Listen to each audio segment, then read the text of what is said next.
You're listening to RTI Audio, powered by Rocky Top Insider.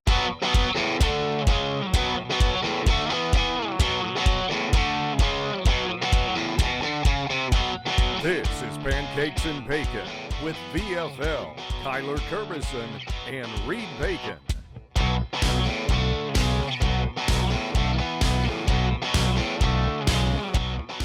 Hello, Vol Nation. Welcome to another episode of Pancakes and Bacon. I'm your host, as always, Kyler Kerbyson, joined with Reed Bacon. We have another great one today. We are breaking down some of our favorite plays and favorite play calls from the Pitt game this past year. We're going to do a little series to this of some of the biggest games over the 2022 season.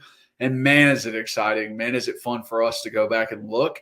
And maybe you guys learn a little bit of something from these play calls. But before we get into any of that, if you guys are watching, please like, subscribe, hit that notification bell, and leave a comment. We absolutely love the comments. If you're just listening, rate and review, download and re-download, and follow us on all those listening platforms.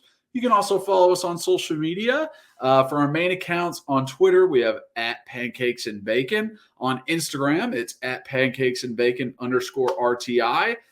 So follow us on both of those. For Reed, you can follow him on Twitter @RBacon26. And then you can follow myself on all social medias @Kyler Kerbyson.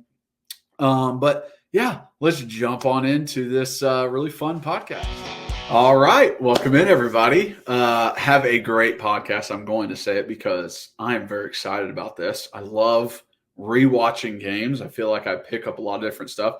So today we are going over our favorite plays and our favorite play calls from the Pitt game this past year. We're going to do a bunch more. But first, before we get into any of that, Reed, how we doing, bud? Hey, brother. I'm doing great. Happy Mother's Day to all the moms out there or mother figures. You know, I'm so lucky to have two awesome parents. I'm 32 years old. My mom is still one of my best friends. She's my security blanket. She means so much to me, so I'm so fortunate for that. But then, like, I have, a great, my aunt has always been great to me, like a mother figure. I've had friends' moms who've always been great to me growing up. I've had great grandparents.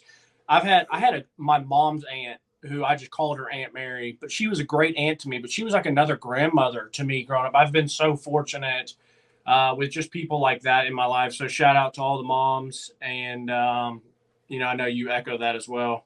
Yeah, definitely. Happy Mother's Day to everybody recording on today. Make sure and call your mom. I know some people might not call their moms quite enough or talk to them. So make sure and do that.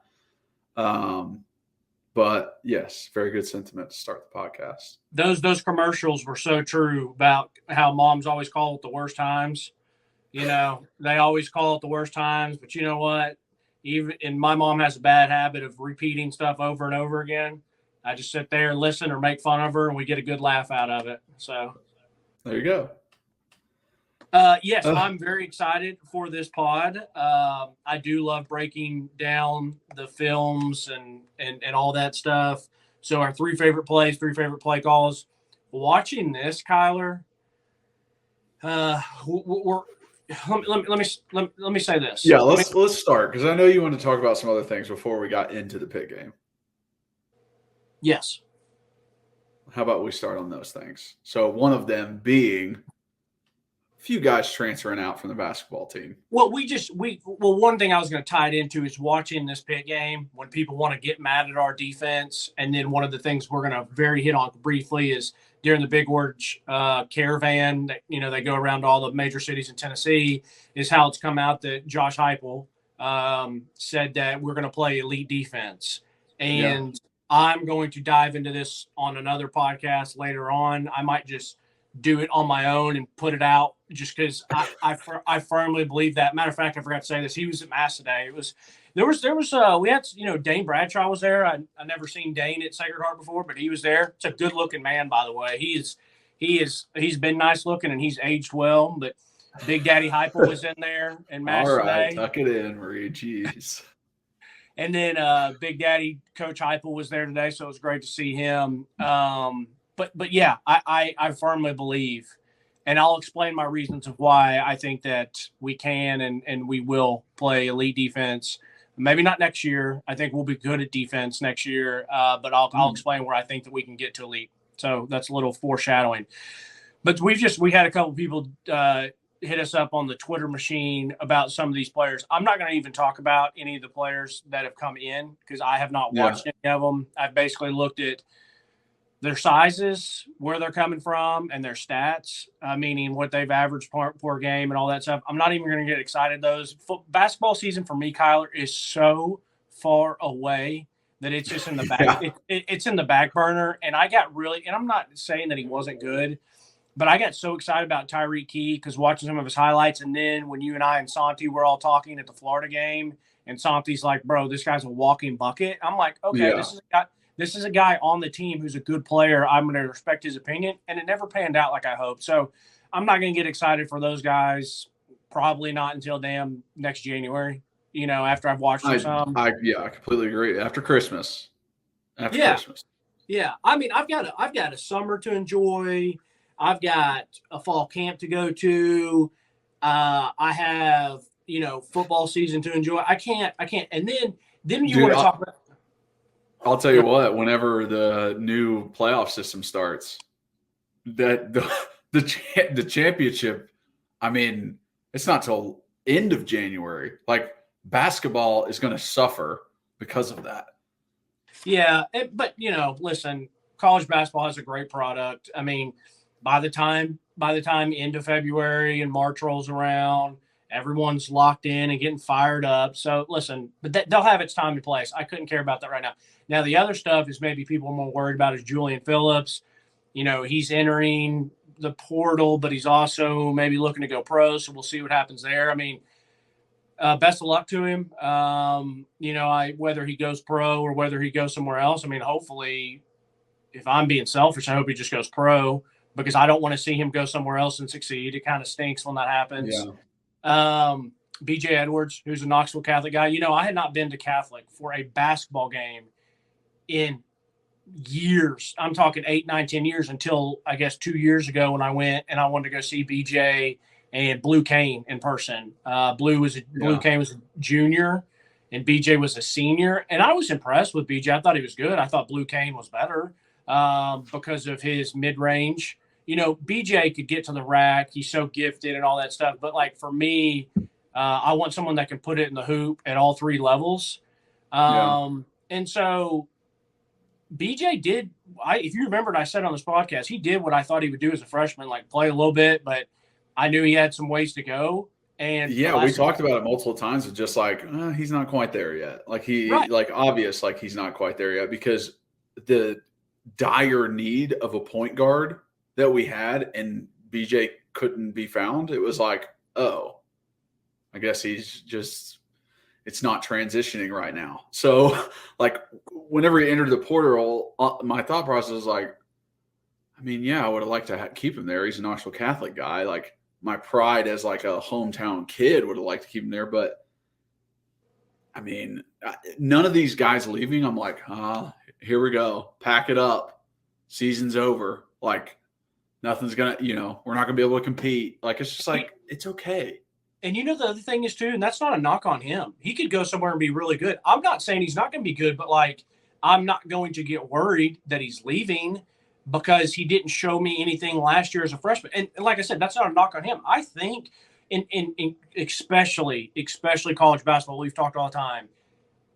And he wasn't a 5-star, but if you're a 5-star, you are thought that if you don't come in and do what Brandon Miller at Alabama did, then you're a bust. That's not fair to these kids, but that's what happened, when 10 years ago when the one and done thing came around, everyone thought, hey, you're supposed to go average 18 and 8 a game and then go be a first rounder in the NBA.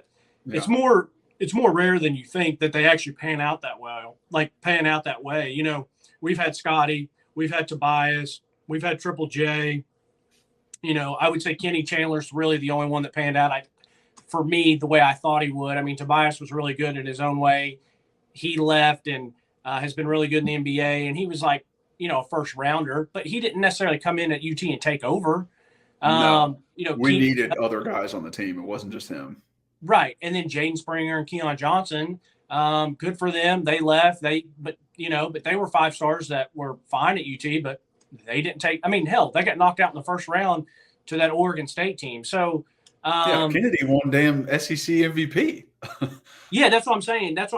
Kennedy, did you say Kenny Chandler? Yeah.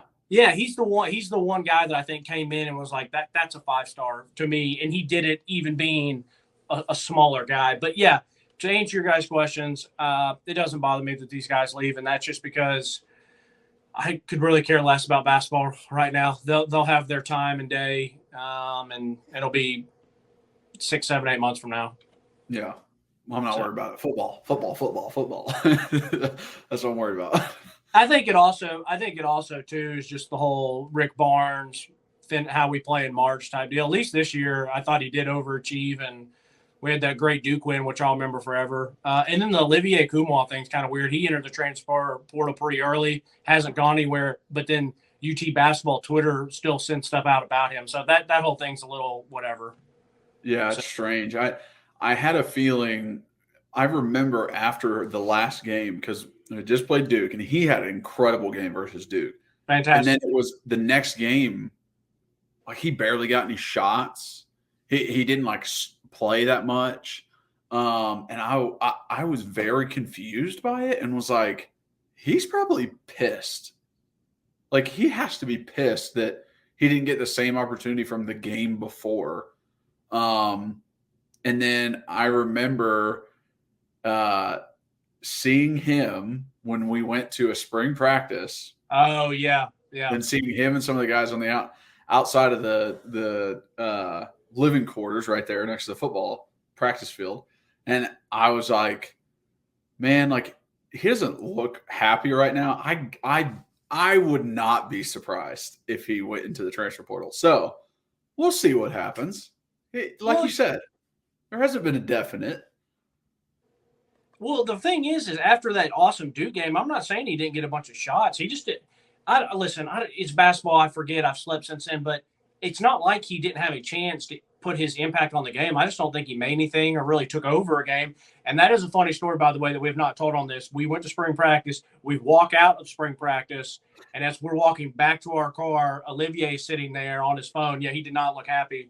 And there was another player there with him. And, of course, all of a sudden, this GMC Terrain comes flying in, driving way too fast and slamming on the brakes way too hard for being in that road is very small in between the living quarters and Anderson. It's not even a real road. Right, exactly. Good point. It's not a real road, and there's a ton of people around because they had a lot of recruits and their families in, and all of a sudden this GMC Terrain comes flying in, slamming on the brakes, and you and I are like, who the hell is this dumbass driving like this? Like, this is so stupid. And no shocker to anyone, it was freaking Euros. And I looked at you and I was like, this guy just crawls all over my skin. I said, this guy is such a loser. And he had like the shades on and sitting back. And it was like, bro, get the fuck out of here. Like, and I mean, this was days after their last game. Literally like 3 days, 4 days. Yeah, it was right after they lost. But yeah, so I'm not worried. We'll see what happens with them. All right, let's talk about this Pitt game. So rewatching this, so many memories popped up in my head. First, the fact that like this was the true test for this 2022 team. When I going through this again, I'm like, oh man, dude, like the amount of plays and the amount of things that happened in the game were so much a foreshadowing of what was going to happen later on in the season.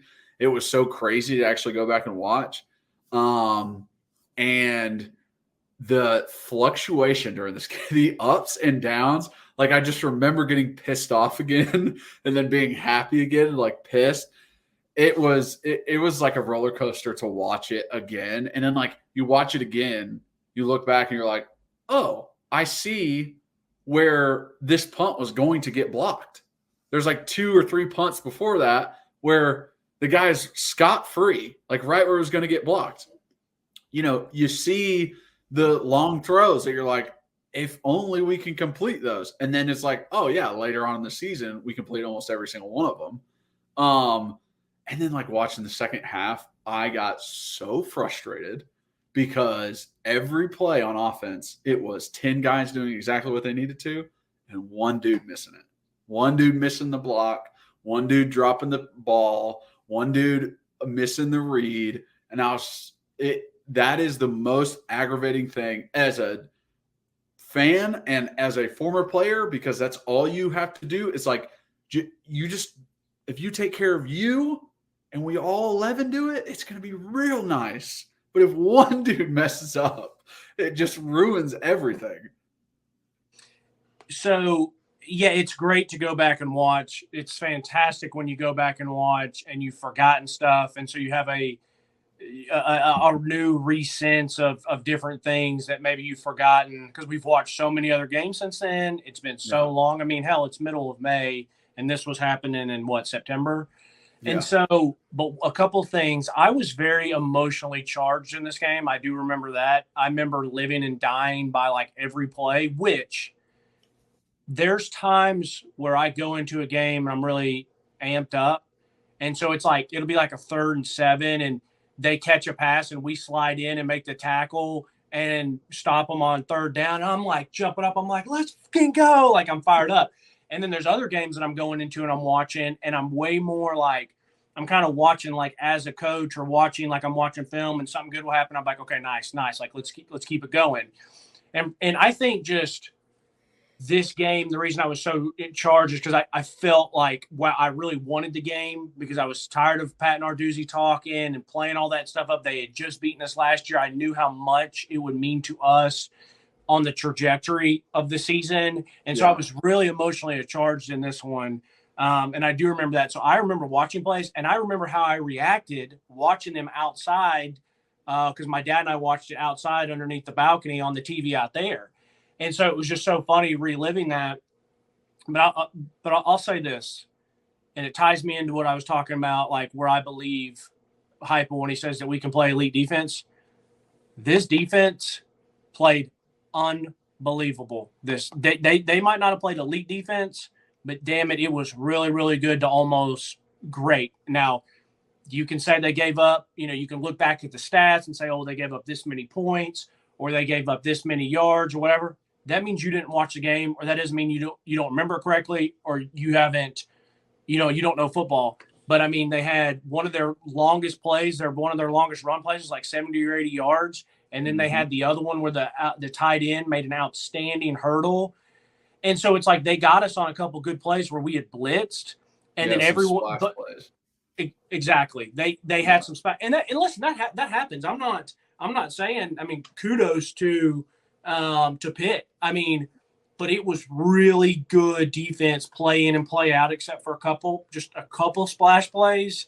But the amount of times that the defense was put in terrible situations, and they either held them to 0 points or 3 points was fantastic. And it made me so like, so much. I was filled with so much pride how that, I love defense. I'm a defensive guy at heart. I would relish that opportunity if I, as a player, when it's like, hey, I've always said goal line stands is my favorite thing. They got 1 yard. They got 1 yard to go. Well, if you're giving me 1 yard to defend, 1 inch, 1 blade of grass, whatever the little cliche is, that shit literally gets me hyped and gets me going. And I'm like, let's do this. And to watch what they did on all those short fields, it was awesome. And some of the players that I forgot about, that we've kind of talked about, that are going to be here next year. We've mentioned how important Tyler Barron's going to be. He played a well of a game. Roman Harrison, we did not give him enough kudos talk going into next year. That boy is so good in his role, and I don't mean that he's a role player. I mean, he's really good in his role. He's a good player. He played well this game. And I'm a little nervous that we're going to miss Jeremy Banks more than people think. Jeremy has had a very up and down career in the fact of how people look at him. we get frustrated with him, the off the field stuff. Then he comes back, and then we love him, and then all that stuff, the South Carolina week that everyone's talked about, and they want to blame him for losing a chance at the playoffs. Whatever, you're fine to feel whatever way you want, but that guy was a damn good football player for the University of Tennessee. And I just sat there and watched this game. Last year was a pretty special year, Kyler. That team really was a damn good football team. It's one of the best UT football teams I've watched in my entire life. I know, dude. I'm getting even more excited for these games that we're going to watch. Like, I'm so excited to rewatch the Florida game and LSU game and Bama game, like going through the entire season again. I mean, I remembered, I was like, bro, we get so caught up as fans in the week to week that it's like, we win this game, we celebrate it on Saturday. We're almost, as fans, sometimes we're almost like we are players. It's like we celebrate on Saturday, we're fired up, and then by like Tuesday or Monday of the next week, we're starting to get nervous what's going to happen the next week, and we don't even really get to enjoy the win that we just had. But these guys, they all play hard, they play disciplined, they play tough. I'm talking offense and defense now. I mean, there was a reason that the University of Tennessee was ranked number 1 last year in the when the polls first came out. And I can tell you right now, we play South Carolina 10 times. I think we beat them 7 or 8. But that's sports. They got us. They played well. They coached well that game. It was a great atmosphere. And they beat us. Sometimes the best team doesn't win every game. But I'm going to tell you what, they caught us. But I would love to play Georgia again multiple times. I mean, I know it didn't go well, but I thought we played about as bad as we could have played. And it still never felt like we were outclassed. We've as Tennessee fans, we've had our years of Butch and Dooley and Pruitt going into the game knowing we're outclassed in every facet of the game. That Georgia game did not feel that way. So I just think we need to remember this 2022 team of they're a damn good football team. Very good football. I mean, so close to being 11-1. And I completely agree with you. Like, you think back to like we played Oregon those 2 times, when we played Bama and they were winning championships. That kind of shit is like, oh God, like there's not even a shot in hell. When you see Thomas, that punt returner for Oregon, just take it to the freaking house, and you're like, oh geez, like this ain't it. Like, we're just not there. Like, these guys aren't prepared, aren't ready, nothing. And that Georgia game did not feel like that at all. Not at all. It just wasn't our day, because there were missed opportunities, a lot of them. And we'll watch it again. We'll get to point out these plays and these missed chances, but I completely agree with you. And I'm not going to be one of these homers that says, oh, we should have won the game. You're not going to hear me say that. I'm not going to say that at all. Georgia's fantastic, 2-time national champs, back-to-back, just put 9 million guys in the NFL draft the past two seasons. Every guy on their 2021 defense was drafted. It's insane, but you're not crazy for crazy. Any side of the ball on any team in the history of college football. Like, that is insane. Yeah, it's bonkers, and that's why I'm saying I'm not going to be a homer and say, oh, we should have won that game. And if a Georgia fan comes up and like, oh, you're just a homer, you're this. No, like, I'm not saying we should have won the game, but I can promise you I would have loved to have played it again. And I'm not even you're not going to hear me say that about games in the past. Like you said, no, I don't want to play Oregon again that same year. I don't want another shot at Alabama that year or whoever it was. So, man, it just gave me a great perspective of how impressive this team was last year and how much I'm excited. I'm excited for this upcoming year. But this, hey, coach speak here, this team is a whole new team and they got to re-earn it. And I'm excited to watch how they do. But I'm not going to be upset if it takes a small step back because of how good this past year's team was. Yeah. I will be a little upset if we take a step back. But, yes, I understand what you're saying. We all will be, but I'm just trying to put it in perspective. Yeah. All right. Favorite plays. Let's jump into it. Go ahead. You go so first. We each picked out 3. You want to just go back and forth? Because I have a sneaking suspicion that we might be picking some of the same plays, because we always end up doing that. We won't. You don't think so? Of the 6 that we're picking out, you don't think so? I know my three favorite plays from the game, and I'll be very surprised if you. Well, no, there's one that you could pick, but I don't know. I don't think the other two you'll pick. Okay. Yeah. All right. I can start. This is no particular order for me. Like, I'm not saying number one. These are just my three favorite plays from the game. Yeah. No particular order. Three favorite plays. I'll start. So one of mine, and there's a lot of reasons behind this, but the Trey Flowers sack in overtime on third down. So it was the accumulation of everything that game. The fact that offense was struggling the entire game, the whole second half, it was bad. Then they come back, they finally score. Trey has had the most up and down game I've ever seen. Yeah. They call for the blitz with him. Running back misses the block. Trey comes, gets the sack. You see Pat Narduzzi afterwards just defeated. It is one of the greatest plays because the game's not technically over because there's still fourth down, but it's over. And like the quarterback, I'll rewatch it. I literally was like, this is like Kevin from The Office when he brings in his chili and then he just like, and drops it and it just like goes everywhere. And it's just the worst possible scenario is what that quarterback is going through. He just kept going backwards and backwards and backwards and backwards and finally sacked on the 30-yard line. And like that was such an enjoyable play, like my memory of it. And then rewatching it was just like laughing while I was watching it. I'm like, this is obviously one of my favorite plays because of the outcome of it, just how ridiculous he looked. Pat Narduzzi just being absolutely defeated, head down, just hands on his knees, just like, oh. It was, that was great because it just brought me joy. Like it really brought me joy back to that moment.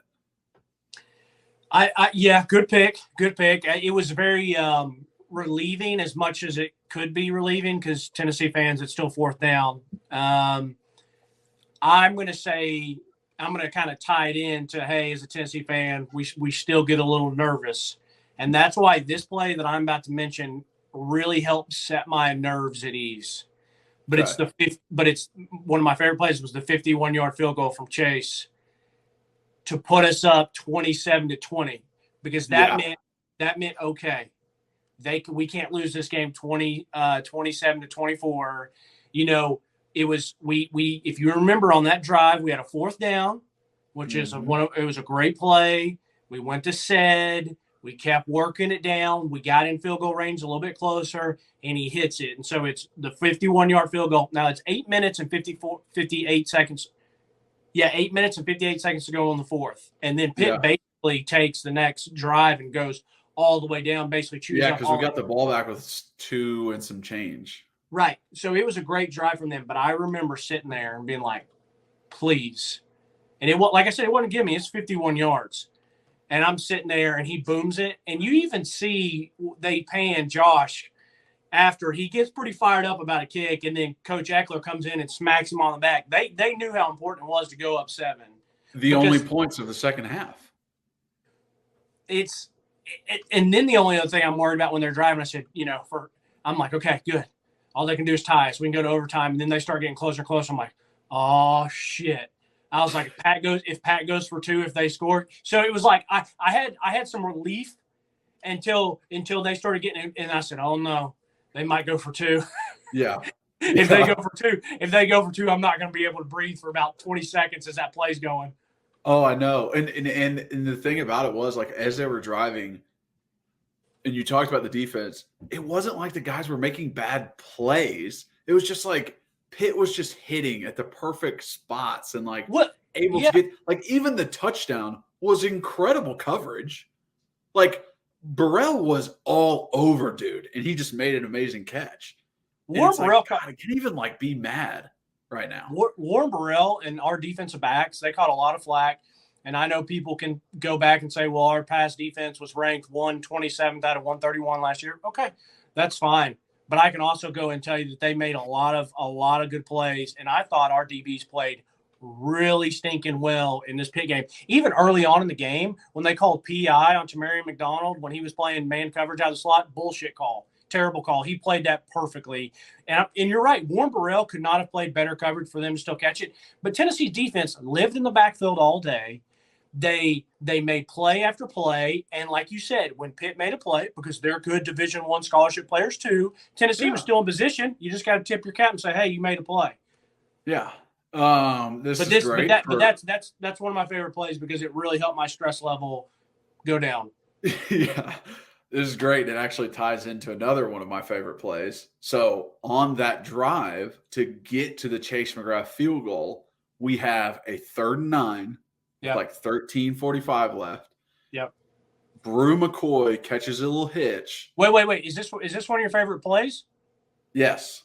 This is one of my favorite plays. This is your second one? Yes. Okay. All right. So this is your second. This is one of my favorite plays because of everything that was in it. Yeah. We had not scored a point in the second half. We could not move the ball. We were making many, many mistakes. It's 3rd and 9. We are on our own 26-yard line. It looks like this is going to happen again. And we're not going to get the ball back. And they're going to be able to do what they want. And we're not going to get the opportunity. And Brew, one-on-one, takes advantage of his opportunity and just says, no. I'm not getting denied. I'm pushing you over. I'm staying in bounds. I'm getting this first down. You can't tell me that didn't affect the rest of the drive. I mean, everybody on the sideline just gets freaking hype.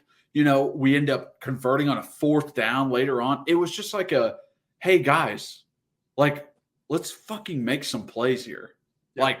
Let's not let them push us around. We can do this because it was a momentum shift in – I'm telling you, however, hour and a half of them not doing anything, literally nothing on offense. I felt like it was a momentum shift. It was also a very impressive play by everybody. Great pickup by the offensive line. Hendon, it wasn't even his first read. He looked over to the other side to throw to Hyatt, wasn't open, came back. Brew went towards the ball. He didn't let it come to him, which would have made a huge difference. He went towards the ball, got it, made that second effort, made that first down, and it led to the points that we needed to even win this game. So that was why it was one of my favorite plays. And there were some others that, I saw it as here's tone setter plays here and there. Honorable mention, Jalen Wright's run in the first quarter when he took it 17 yards on a second 19. Yeah.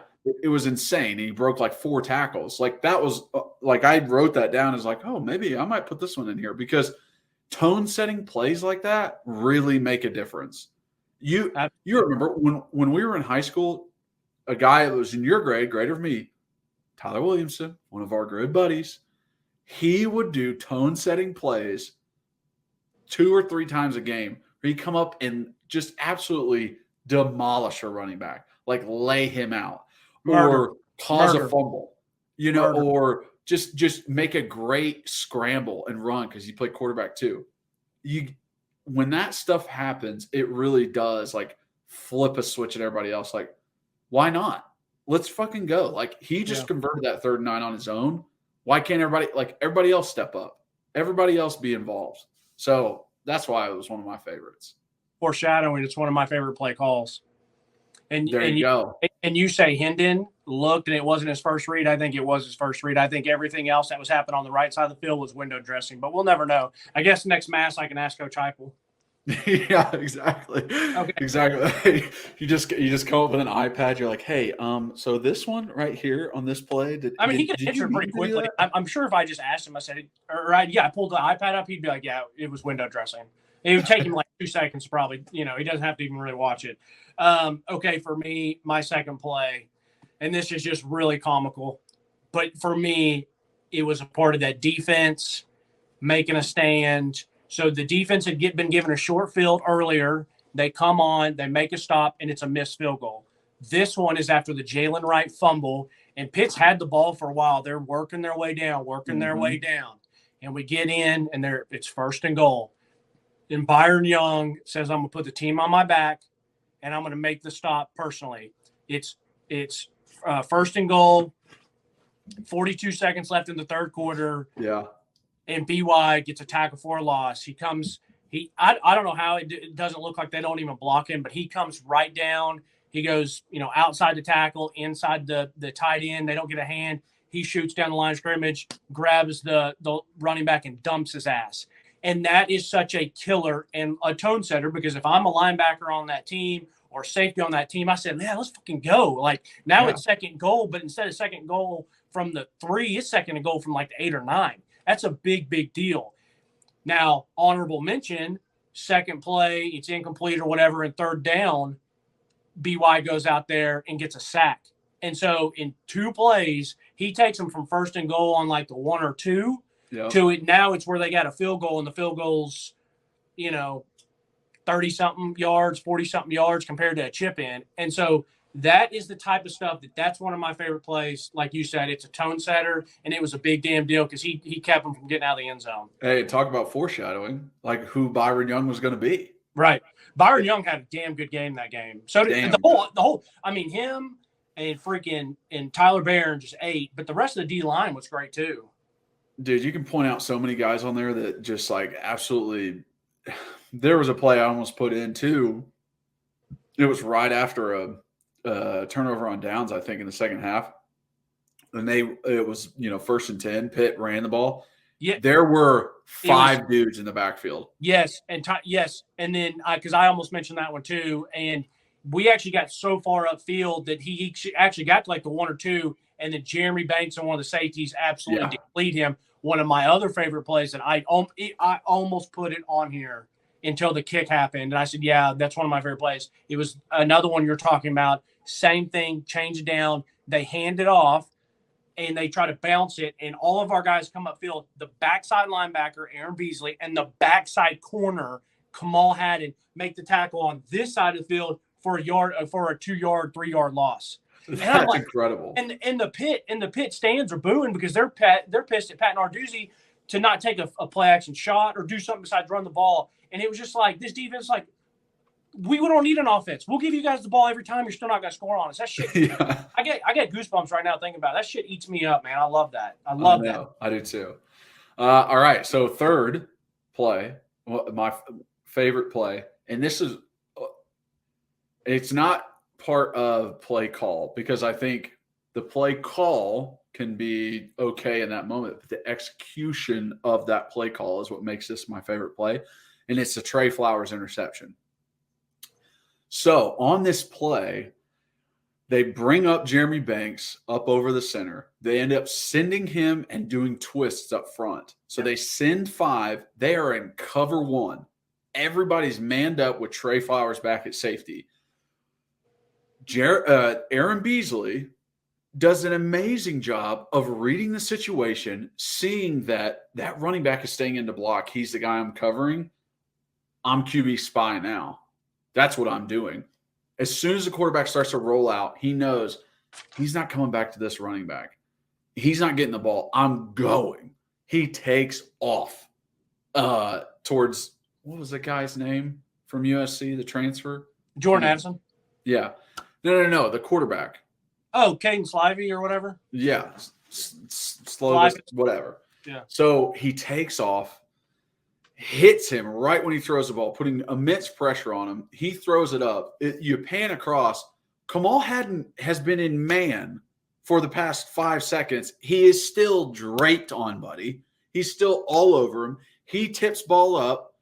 Where exactly is Trey Flowers? In the perfect position as a safety on cover 1. He is behind the defense. He is there for help. He comes up, makes the pick, makes an incredible body, like being able to control his body and get his feet in bounds. It was an overall, all-encompassing great defensive play and such a momentum thing because they were driving. They were getting close. It was 4:27 in the first, 3rd and 10 on the 21. We are down 10 at that moment. So they score again. I mean, it's not looking great. Like how we're starting on offense, it's like we can't let them get like a big lead on us right now. So it was after a turnover on downs, I think, by us. So it was such an important time, and the execution by our defense, I was just so impressed with. This entire page of notes is all on that one play. It's incredible. Was that your favorite play? So that's one of my favorite play calls.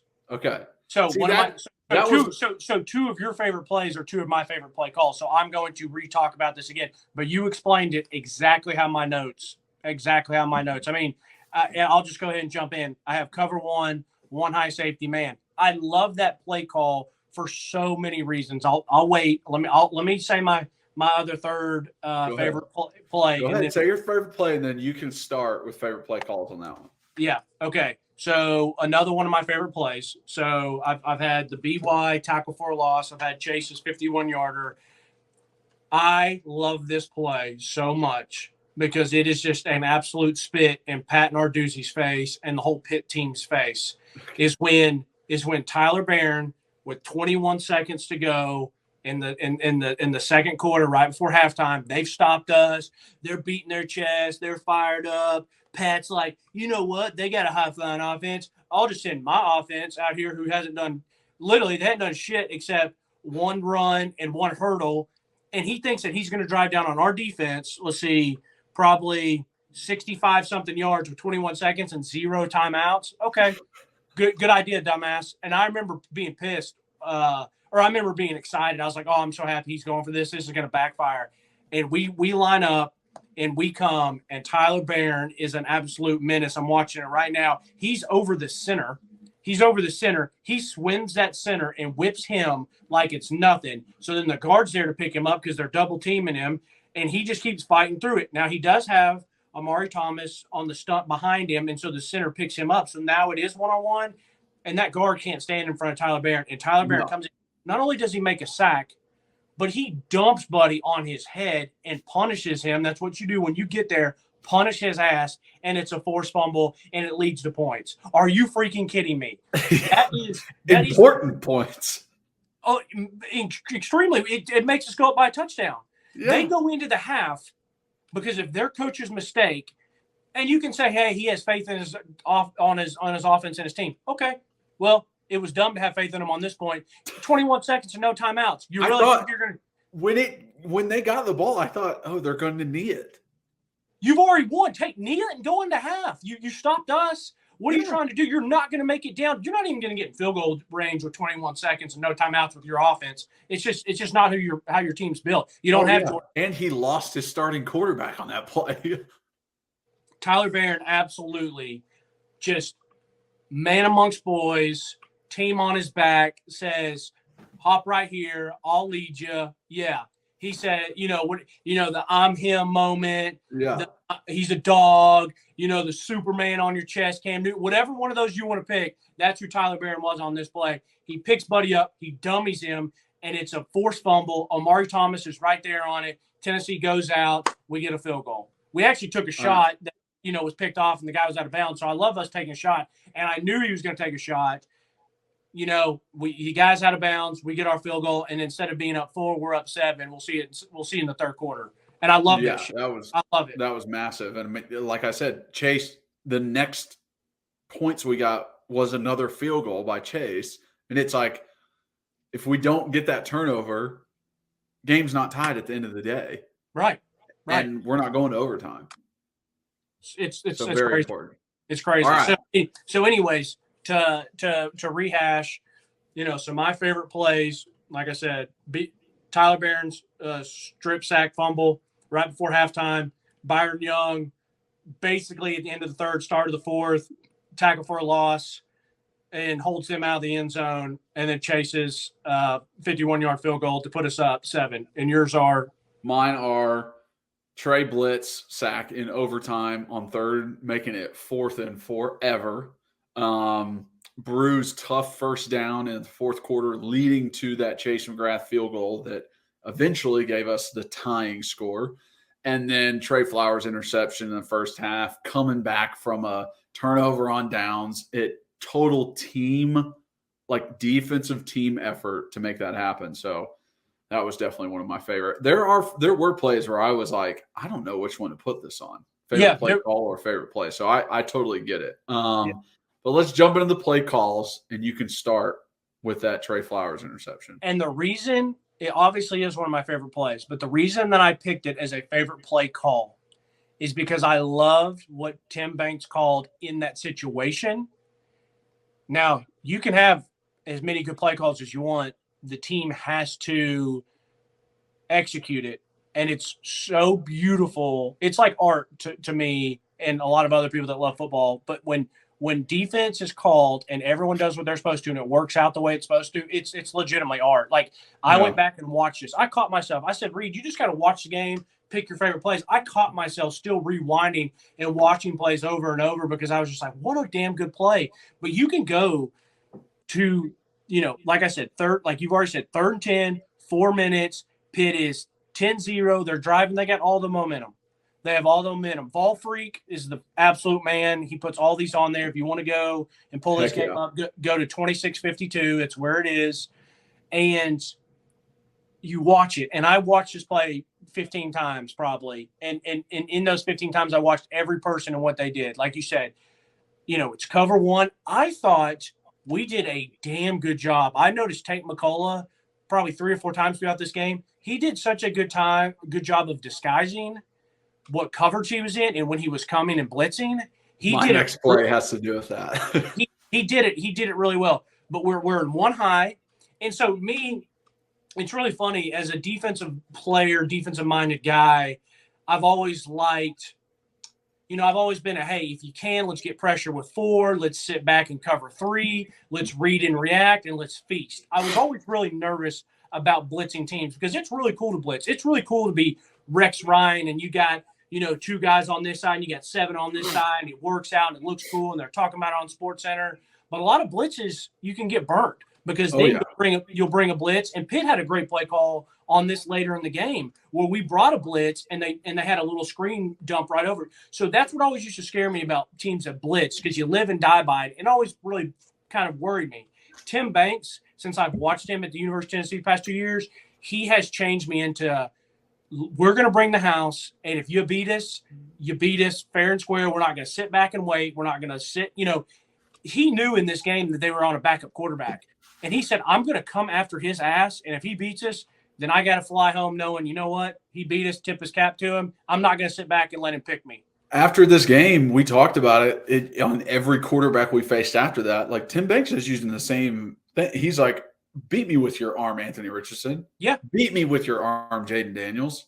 Like that. That's what he was doing at almost every game. He's like, I'm going to blitz the shit out of you, and I need you to beat me with your arm. I need you to try and throw it because I don't trust your throwing. And that's what it worked. He did it to future Tennessee Titans Hall of Famer Will Levis. God. I honestly don't I'm scared that he'll be good because I don't want to root for him. And the thing is so I love John Jancic. I love John Jancic. First off, I love the entire Jancic family. They've been nothing but great, nice to me. John is one of the nicest people in the world, and I think he's a really good coach. But it's funny because some of those plays where it's like 3rd and 17 or 3rd and whatever against Florida or 4th and whatever, and I'm not blaming on him because I'm not sitting in the meetings. I'm not knowing what player messed up or didn't. But I was always like, I love this. Rush 3, sit everybody back. Watch your zones, and we got burnt on it a couple of times. But that's how I felt as a defensive-minded person, as a fan. I'm like, I like that. Now with Tim Banks, I'm like, F it, man up, and let's fucking go. Let's bring the house. Let's So it's cover 1. I love that we're bringing the blitz. We're in man coverage because I felt like our man coverage, our corners and our safeties and our nickels could man up with them.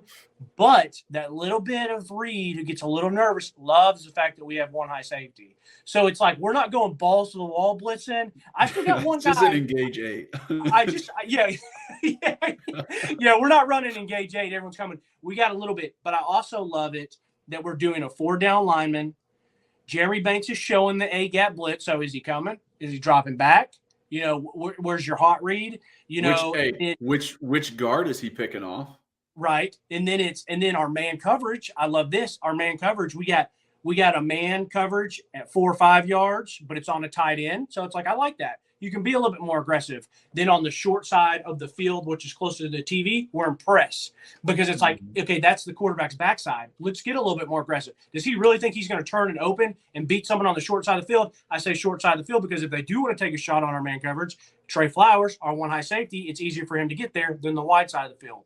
So then, then we're 8-9 yards on number 2, which is like, you know what? I like that. You want to be a little bit more depth there because it's like you're almost at the sticks. So if he comes and runs right at you, you got a lot of space before he breaks your cushion. If he cuts one way or the other, then you're still at a good distance to break on one. If he somehow does a climb route, then you're kind of there to almost wedge it with Trey Flowers as your safety. One's in front, one's behind. So I even loved all that where he had each, alignment assignment, baby. And I loved all of his alignment with the DBs. Tank does a really, really good job of showing last minute because he looks like he's a high safety. And then he walks up and he's playing man at 6 or 7 yards. So it's like you didn't know that he was going to be in man, which then lets I think that's one of the linebackers end up coming. But I have it right here. Beasley plays it perfect. You can see Beasley's eyes saying, I'm in man coverage against the back. And he watches it and he watches it. And the minute that he sees he's staying in, he's going. And it's about the same time that Slovis, whatever, starts rolling out to the right. And Beasley shoots his gun, absolutely closes ground, covers grass so quick. And you know what? I'm going to give a little kudos to those referees because those referees let us hit. That is true. And I did not think any of them were late, and I did not think any of them were excessive. And they didn't screw us by saying, "Hey, this was excessive," or "He landed on him," or all that bullshit. Like they let us play ball, and I appreciate that because it wasn't dirty. You know what I mean? Like it's just good. It was good. It was all shoulder. It was below the neckline. So no, it wasn't dirty at all. But I could see how someone would try and call it that way. Right. No, yeah, these refs call everything sometimes now, especially in the NFL where guys throw their weight and they say, "Oh, you're landing on them with the weight." I hate that crap so much. Hate it. It's a great stunt with Barron taking 2 and BY coming underneath because that's Tyler Barron gets an absolute great push. BY loops around him, and that's what pushes the Slovis to run out and get out. Kamal. Great coverage. Kamal hadn't had great coverage all day. Like I said, all the DBs had great coverage all day. And that's a long time to be in man. Tamarian with nice coverage. And then, like I said, for Trey Flowers, the fact that he was in the right spot, back there, deep as the deepest, controlling the field. And I remember playing safety. You didn't want to be over aggressive, but when you would see a quarterback start rolling one way, you started shading that way. I can't say, I never played against Josh Allen or Patrick Mahomes or one of these guys that can be here and throw all the way over here. So when you start seeing a quarterback like that, you can start shading and taking away half that field, and he does it perfectly. He goes up, he catches it with his hands, he gets his feet down, and I've said it before on the pod when we broke it down. I texted my group, and I said, guys, I'm not trying to be dramatic. I said, but I think that's going to be one of the biggest plays of the season / first half of the season because that's the momentum change that we needed. Yeah. Huge. It was massive. Not trying to be dramatic. No, but it was. I mean, it worked out to where it was as big as we thought it could be. Yeah. Okay. So one of mine favorite play calls. It is with 5:37 left in the second. Pitt goes for it on 4th down. So set a little context. We have scored the past 2 times we've been out there. It is now 14-17. Pitt is driving. This is a 10-play drive. This is the 10th play. They're going for it on 4th and 3. We send a blitz with Wesley Walker off the edge. The disguise of this blitz was incredible. First off, they had safety a good 15, 20 yards back from Wesley. So it in no way, even if me as a left tackle, what I would have thought Wesley was coming on that blitz. It was part of my job as a tackle to look, was that DB covered? Is there a guy to take over this defender? There's nobody there. Safety is way far back. There's no way you're thinking that.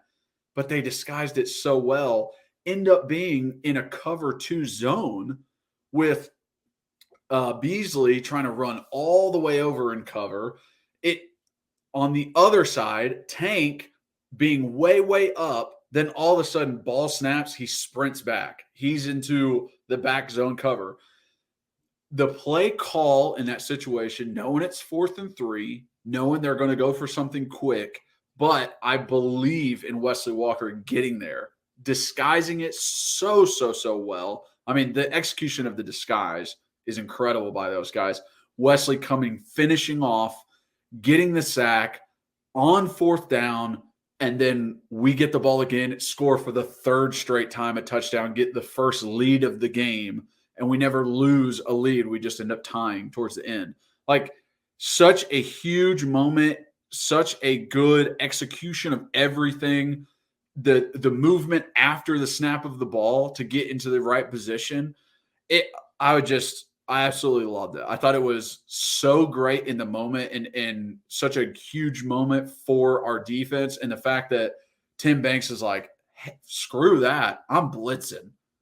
Like, I'm blitzing every single time, because a lot of people are like, let's play it safe. Let's rush forward. Let's drop in the zone. Let's, heels on the first down line. Let's try and prevent this from happening. But Tim's like, no. I'm going to go get a sack. Well, so besides even the fact that he called the blitz, it's the blitz that he called. It's bringing a fast guy. And I'm saying that because, it's not necessarily a linebacker. They did a little stunt, and I did not pick that play. I loved it. I got super fired up when it happened. I love the play call, but the reason I did not pick it is because there was still an open gap, I felt like, of 2 people. Now, the fact that I think that we had gotten home so many times that we had really rattled him, when he was at quarterback. I felt like he had a shot to throw the slant quick and early. Now, he would have had to throw it and kind of almost stop it. It would have been a really good throw, because I think Tamarian was on that side. No, it was Roman. No. This is Roman Harrison, who had dropped back on the right side. So if you take a snap, Tamarian comes from his backside, because I watch his play a bunch. And the reason I didn't put it as one of my favorite plays is because there was actually 2 opportunities, but it worked out because, like I said, fast guy, someone going to close a lot of ground and get there, but it was also someone coming from his backside. And so when he says hike, you see him turn, and I really feel like he has the slant, but he's going to have to throw it low, and he's going to have to throw it almost a little bit behind the receiver so that it stops his momentum. It's like if I'm a receiver, pop, turn and cut, and instead of coming here and getting blasted, he's going to throw me kind of back here, which is routine. I mean, it sounds like what I'm saying, like, oh, Reed, you're asking a lot. No, like, people can do that. There's some high school receivers and quarterbacks that can do it, but he doesn't. He doesn't throw it. And then he tries to work, and by the time he's trying to work to his second one, which is the tight end who was open for a minute, he gets blasted. He gets blasted. So it's like, I love the play call. We got a little lucky, and that's why I didn't put it on there, but it was still fantastic, and it was a massive, massive play. Listen, when you're sending a blitz, you almost count on the fact that a guy's not going to be covered. Yeah, you're going to get there first. You're right. Exactly. You're right. Yeah. So I don't take that as like a diminished part of it. I take it as like, you took a calculated risk that I'm going to get there before you notice that the guy is open. Fair. Totally fair. And that's what he did. It honestly, in the way you're arguing it means your argument is better, because it's like, Reed, we took a calculated risk and it worked out. I'm knocking him because I feel like the player didn't see it, and you're like, well, no, that's what's supposed to happen. We're supposed to get there. That's exactly that's what I want. and that's fair. Okay, so for me, one of my favorite plays is that Josh Heupel does not overthink things. I absolutely love the man for this. There's so many times I've seen it, and I just want to go grab his big self and give him a nice little big old wet kiss right on his big old chunky cheeks, because I'm like, you know what? Football does not have to be all this brainiac, all this X's and O's that are so high level. Like, bro, just do something simple. And you know what's simple? When it's 3rd and 9, when it's 3rd and 5, when it's 3rd and whatever, and you just want to get a matchup with your best player, just do it. And earlier in the game, it was like 3rd and 7, 3rd and 8, and he spreads Cedric way out wide.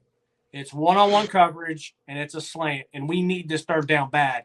And it hits Ced in his chest, and he doesn't catch it. Okay, come back. After the Trey Flowers interception, it's still 0. We're still 0-10. We have the momentum. We got to capitalize on the momentum. We come, and it's 3rd and 3, and it is 3:27 in the first. The total yards, matter of fact, they have it right here because I've got the play pause on the iPad. It's 144 yards to our 55. It's 3rd and 3. It's like, hey, if Pitt makes a stop here, they get off the field. That kind of interception was for nothing. So what does he do? Coach Heupel says, I'm going to go to my best player again in a one-on-one matchup, or I'm going to put him in a one-on-one matchup because this time they're in zone. They're not necessarily in man, or if they're in man, it was kind of like the way it was designed. I'll explain in just a second. So, like I said, first time he tried to do it, he lines him way out wide, gives us a lot of field to work a slant. It should be really easy. Hendon makes the throw. It bounces off his chest. So now he brings Cedric all the way in. Ced is maybe 3 yards outside the tackle and 2 yards outside of Princeton Fant, who's a step behind Darnell Wright. And he sees is this the corner out? Yes. It's basically this was on my list. Yeah, it's basically like a smash concept, but just for different formation. And so it looks like they're playing man because it looks like there's a corner over set. If they are playing man, the play still works because it's an out route. So even if that corner is outside shade, as long as Ced stems him once inside and you can get him to open up his hips, then Ced can still get underneath him and get outside. Like I said, you have a lot of field to work with. You have one of your best players in a lot of field. You have your quarterback with, hey, you're going to have a lot of room here to adjust to where how he breaks off, where you're going to make the placement of the ball. So it's just all smart stuff of just don't overthink it. And he does it. And they snap it. He comes off the line of scrimmage. He realizes it is zoned, and so the corner does not get a hand on Ced. Ced gets a free release, and he absolutely takes off at the safety like he's supposed to do. You want to take off and run like you're going to run through him to make him get nervous because his cushion's broken, and you want him to open up his hips because once he opens up his hips, then you can go which way you want to go. Princeton Fant comes off, does a nice job. The linebacker actually gets hands on Princeton. The corner is now watching him. Princeton turns, really nicely done. So the corner has to sit, and right when the corner sits, it's like the smash concept. He sits, there it is, throw. You got a lot of room with big body Cedric in front of, meaning he broke it off where the safety's behind him. So the safety's either going to have to try to big hit him when the ball gets there. He's going to have to pass interference him, or he's going to try to have to lunge around him. And if he misses, then there's no one to make the game-saving or the touchdown-saving tackle. So I fucking love that play call because it's in a spot where you really need it. You want to keep the momentum, and he doesn't overthink it. He says, give me all the field, give me 2 of my best players, and we're going to pick on you, safety or corner at Pitt. Yeah, I mean, like you're saying, like it is almost one of the more simpler things he could do. Like a smash concept is not new. Like no, everyone knows what it is, but he's like, hey, guess what? It's 3rd and 3. I'm going to run this little out route with Fant in this corner.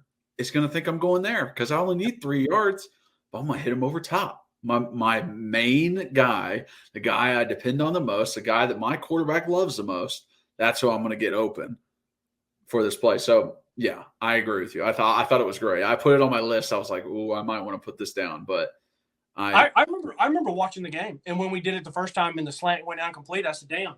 So what else can you ask for? You got a coach that tries to get it to his best player. Like I said, in the little things. He doesn't just say, hey, Ced, go to the numbers. Cedric's basically on the outside of the numbers. He can high-five the damn sidelines because he's so far wide.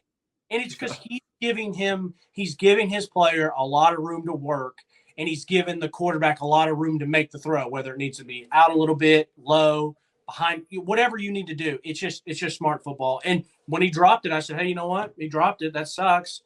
But I respect where you're doing with it, Coach Hype. And then next drive, and he does this shit. I said, you're a genius, bro. I said, because the reason he's a genius is like you said, the smash concept's been around forever.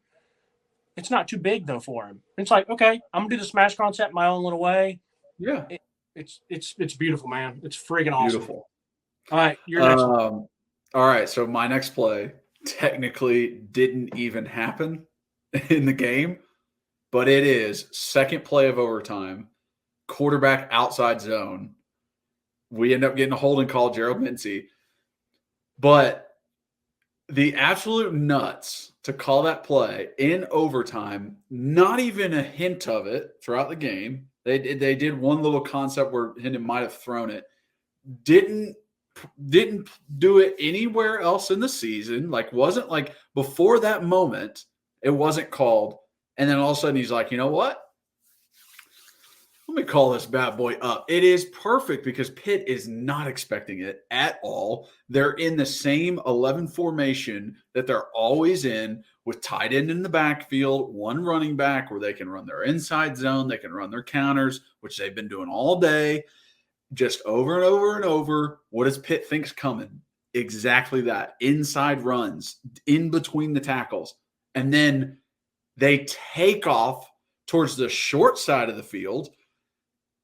3 incredible blocks. Brew coming in, getting to safety. Jacob pulling around, getting to linebacker. Jabari pulling around, getting to the corner that was covering Brew, and Hendon taking it all the way to the house. I absolutely loved the play call. I thought it was perfect timing for that call. It was something so unexpected that it's like, I'm taking advantage of this moment. Like, I am in control of this moment. This defense is not controlling what I do. I'm controlling what we do and how we're going to score. And it's like proof that we deserve to win this ball game, that we scored twice in order to win this ball game. It was such a, oh wow.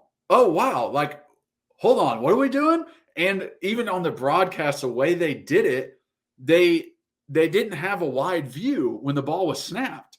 So when the ball was snapped, it was zoomed in on Hendon. So you really didn't know what was going on. They went back to the wide view, and then you're like, hold on a second. Like, was this a play breakdown? Like, when you're watching it live, you're like, wait a second. And him taking that around the edge, like, I thought that's so great because, Heupel introduced that play like 4th, 5th day of spring ball. Yeah.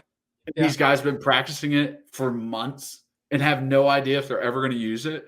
And then he's just like, hey, guess what? Second play of overtime. Now we're using it. After he struggled for an entire half to get anything going, he's not going to use that play. I'm going to wait. Finally use it. It's just like such a great timing of the play call. You have to wait. Just because it's a good play and a good play call doesn't mean that you can just use it in any certain circumstance. Like, he waited for the right moment. And the other thing that's so beautiful about that is you gain a player. You gain an extra blocker. Yeah. And it's like, the whole thing about football is mismatches, and you want to pick on this guy, or you're going to play a 2-on-2 game. Like, like we said on that last one, we went 3-on-2, or technically 3v3. We had our quarterback, a receiver, and a tight end versus their linebacker, safety, and corner, and we won it. We won that little matchup. But, on a little thing like that, instead of handing off, he said, no, like, Hendon's a really good runner. I like this side of the field. Like, instead of handing off to the running back and Hendon standing there, like, no, we'll let Jabari block. So finally, for me, I'm going back to the play that you've already mentioned as one of your favorite plays. And the reason I picked it as one of my favorite play calls is because of how it was designed. And, you come up and it's 2x2. So you got 2 wide receivers on the left, 2 wide receivers on the right. Jalen has had a nice little game up to this point where he's hitting a lot of these little dinks and dunks, catching all that stuff. They have to be worried about him because of his speed. It's 3rd and 9, and I feel like he wants to get the defense looking at not only the speedster but the wide side of the field. Like, hey, this offense, they like to play in space. Like, we're going to have to really worry about this wide side. The other reason that I put this as one of my favorite play calls is because he's already gone to set multiple times. He's gone to set on the slant on 3rd down. He's gone to set on the smash. He later goes on this drive to set on a comeback route on 3rd down, to the wide side of the field. So it's like, okay, and you watch it, they line up. It's like I said, they got the 2x2, one back to the right side. They're trying to show blitz, Pitt is, and then here you go. You bring Jalen in motion, and he kind of stops, and he's right next to and Jalen had gotten hit like 4, 5, 6 times of just short little. That's what I'm saying. Out to the side, like, it was very much like, this is how we're going to hit Jalen Hyatt. Right. And the thing is about this play is he brings him in motion, and he doesn't just stay in motion. He brings him in motion to come stand next to him like another running back, and then he does the motion again after he stopped. So they've had to watch him. They think, okay, he's back at running back. No, now they're going to motion him again, basically as they're snapping the ball, and it's kind of setting up, one of these little, you see him all the time, your two receivers on the outside, go open block, and we're going to throw our running back or our receiver out to the right. We're going to throw it to him. It's going to block. If you remember, earlier in the game, we ran that exact same play, except we did not have a receiver motion. All we did was the two guys outside blocking, and we ran a swing route to Jabari. So Pitt's seen this play once, and now maybe the first play of the game. Maybe first or second. And so now they're saying, now it's another little wrinkle. It's like, hey, we've seen this before, but this time they're doing a play action to that running back, and they're going to try to get it to Jalen. So you're thinking as a defensive back, like, okay, I see you, Heupel. You're trying to play games here. Like, I've seen this play, but you're trying to add a wrinkle. No, they do it. And I love that Hendon opens, pumps it, and then there's a guy kind of coming and showing, and he immediately turns and comes to backside, one-on-one, mano-a-mano. You got another big receiver in Brew, who's a good hands catcher who you can trust. And Hendon turns, delivers the ball, great shot. Brew works his way back to the ball, catches it basically right at the sticks, but not a first down. And if you see it, the corner plays this really well. The corner is basically right there with him. He has a chance to make the tackle, and he doesn't wrap up. He comes in and kind of hits Brew, doesn't wrap up, and Brew breaks the tackle. He comes back a step or two, catches his feet, puts his foot in the ground. Fortunately, he doesn't go out of bounds. And then he starts driving forward. The corner has a second opportunity to make the tackle on Brew. Yep. Still a yard and a half, 2 yards behind the line of scrimmage. Behind the first down. He breaks a tackle. He puts one of those hands down on the ground and gets up and gets another 4 or 5 yards. And you can see it on the sideline how important this was to the coaches and the players. Yeah. Not only because of how that momentum. They all get juiced. They all get fired up. The coaches realize how important it is that it's 3rd and 19. It's in the fourth quarter of the game. We need to get some momentum going. And then you see the other players get jacked up and excited because of the individual performance. So the coaches are excited because of the individual performance too. But I think they just, the play call worked. We love it. But all the players are getting juiced because they're like, come on, Brew. Like, that's some dog shit. Let's go. It's beautiful. It was beautiful. And that's why it's my, the third one I picked for favorite play call. And then, of course, classic Josh Heupel right here. He's already got the thing up like this, already calling in the second play, and Bruce just now getting off the field. Or getting off the field. Classic. All right, so my last, and I think this is my favorite, and I'm very surprised that you didn't say this one or mention this one, but it's the pop pass to Jacob Ward. Yeah, I had it. This is always one of my favorite plays because it is so deadly. It was my fourth. It was honorable mention. Yeah, it is such a deadly play in general that I love it so much. This is the first that we're seeing it of the year. This is also the 14th pass of the game. This is the 14th pass of the game. Every pass before that was outside. It was hitches. It was out routes. It was screened. Everything out. The first thing we do in the middle of the field is a play action pop pass to the tight end. In no way, shape, or form would Pitt's defense be expecting that. So it is incredible. We just missed a touchdown the play before. I can see you taking the picture of Annie. She looks I so can see it on the iPad. Continue. It was literally the play after a missed touchdown to Jalen, where his foot was just out of bounds. Barely. It's the next play. It's, hey, we're still going for this. We're still trying to get to a touchdown. It ends up being the first touchdown of the game. It is the drive after the Trey Flowers interception. So it is taking advantage of a turnover that we got. There's pressure in Hendon's face, and he still delivers the ball. It's the linebackers fall for the fake just enough to get Jacob open. Jacob drags the dude like 7 yards to get down to the goal line. I really thought like, oh, yes, Jacob scored. Like I was so excited for him. We end up scoring the next play.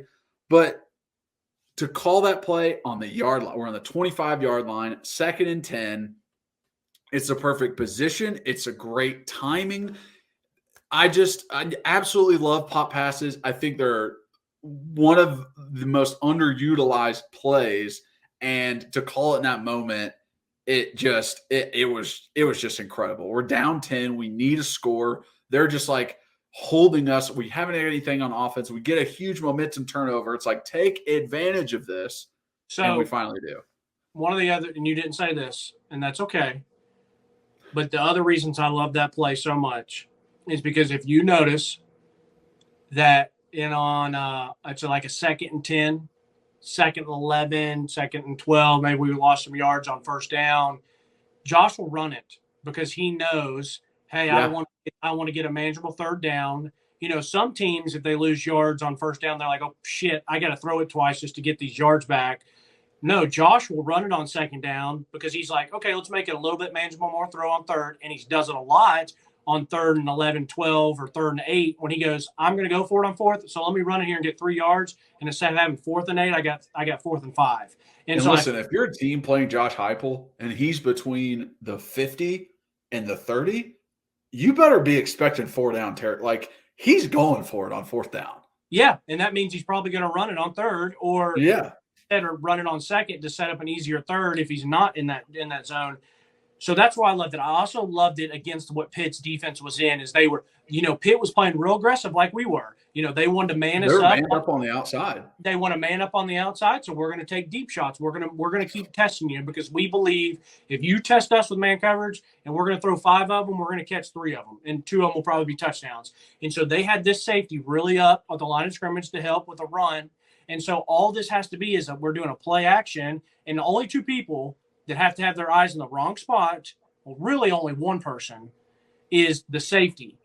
And he looks, and the linebacker also sees Jacob coming at him and thinks that he's about to get, blocked, a little like 2nd level pickup. So the linebacker looks, and by the time that he sees Jacob coming at him, but then Jacob puts his foot in the ground and starts working behind him, it's too late to turn, and he can't turn enough. So it's another one of those things. It's football. There's 11 people on the field, but Hype only has to take advantage of 1, 1.5, 2 of them for his play to work. And Jacob ran the route beautiful. Like, he came off, made it look like he was just going to kind of block down, and then he worked his way up. Yeah, sometimes it's not about all the cuts and the quick feet and all that kind of stuff on a route. Sometimes it's literally just being a great actor.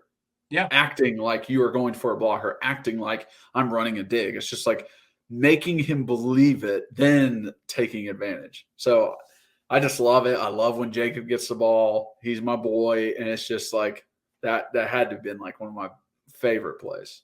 Fantastic. We went a lot longer than I was hoping on this one, because I was hoping this would be, like 35 to 45, maybe 50 minutes. So people would be like, oh, this is, I feel like if you just did it on your own and it was a 15-minute and I did it on my own for 15 minutes, like a lot of people would view it because it's not that long.